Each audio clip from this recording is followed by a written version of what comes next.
I feel a little bit sad because Taiwan is mine. At least it used to be mine, and now I have to share it with all these other people. So I'm really glad I started this YouTube channel, and I'm really glad that I got monetized. And I'm glad I got monetized because now I can call myself a YouTuber, and that's a fun thing to do.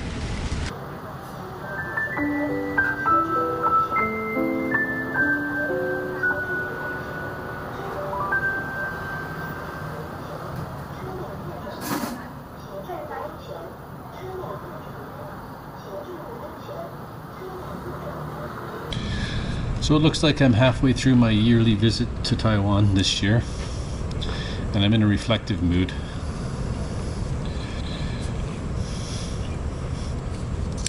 Every trip has this arc that you go through. The first part of my yearly visits to Taiwan, I'm always just in shock and awe of Taiwan. I'm in the oh wow phase, and that's always fun. And the second phase is always kind of a routine. You get into certain habits and routines of things you like to do and places you like to go, and that's great. And then the third and final phase is the leaving phase, and that's always bittersweet. So about 3 or 4 days after I arrived in Taiwan this year, I was walking through the Formosa station, and I saw a YouTuber that I know. And like you, I follow a lot of Western YouTubers. I won't mention their names because I'm sure we follow the same people. But in this case, it was a guy I know that lives in Kaohsiung, and before I realized it, I yelled out his name. I said, "Hey, Cole Fogel," and he turned around, and we had a short chat, and he asked if he could interview me for his channel. And of course I said, yeah, that'd be great. So I think that one thing always leads to another, and that's a good reason to start something, because you don't know what the other thing is. A leads to B, and 1 leads to 2, and 2 leads to 3, but when you start something and you think it might lead to the next thing, it may lead to something completely different. And that's reason enough to start something, because you don't know where it's going to lead. So back to Bob's Utopia. I started it in 2019, and here's one of my very first videos. Although it's a little bit difficult to face Taiwan first thing in the morning. The morning's the nicest time in Taiwan, and the sun comes up pretty early. So I've been training myself to get up earlier and earlier. And I like to go back and watch these videos from time to time, because it shows my slow but steady progress as a YouTuber. It also shows something that's very revealing, and that is it shows my comfort not only with being on YouTube, but my comfort on being in Taiwan. So I want to talk to you about something very important today. I want to talk to you about money.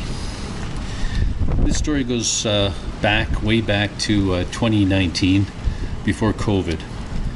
Before my first trip to Taiwan, before I started Bob's Utopia, because this is about Bob's Utopia and the evolution of becoming a YouTuber.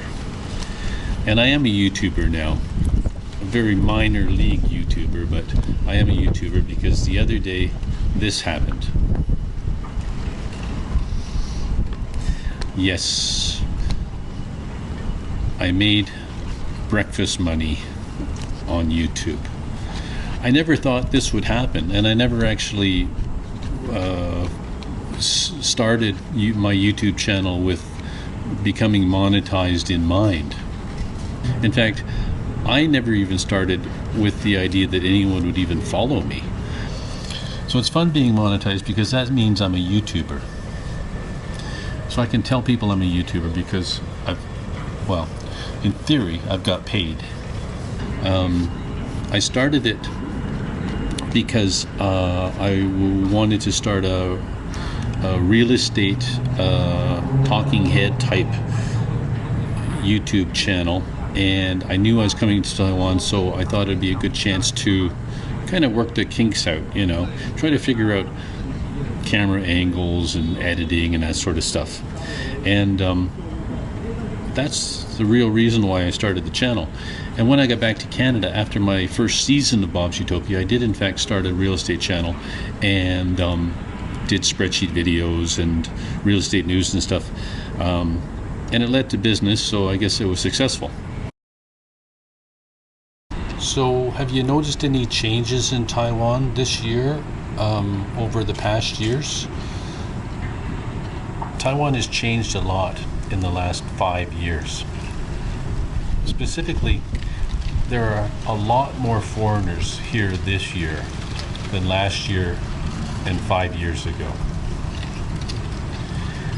To me, that feels a little disappointing. It's bittersweet, I'll say. When I first came to Taiwan, there were very few foreigners here.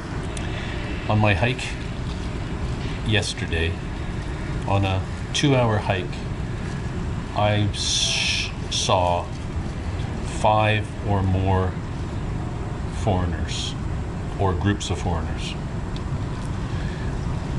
And that's nice. I'm happy that foreigners are finally discovering Taiwan, because it is a special and exotic place.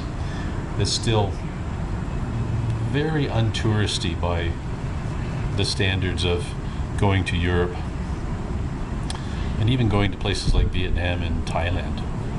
Taiwan is still very, very under touristy. But I feel a little bit sad because Taiwan is mine.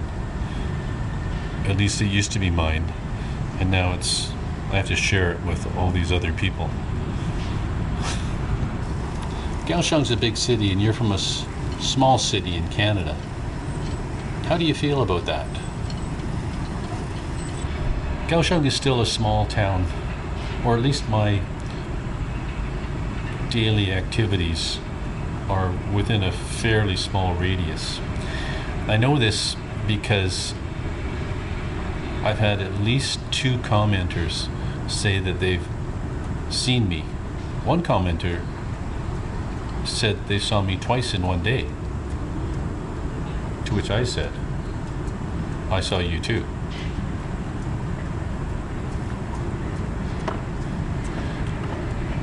But also the place where I buy my morning Fantuan. Yesterday when I was buying 2 Fantuans, because I was doubly hungry, the Laoban said, hey, I saw you in the market on the weekend buying oranges.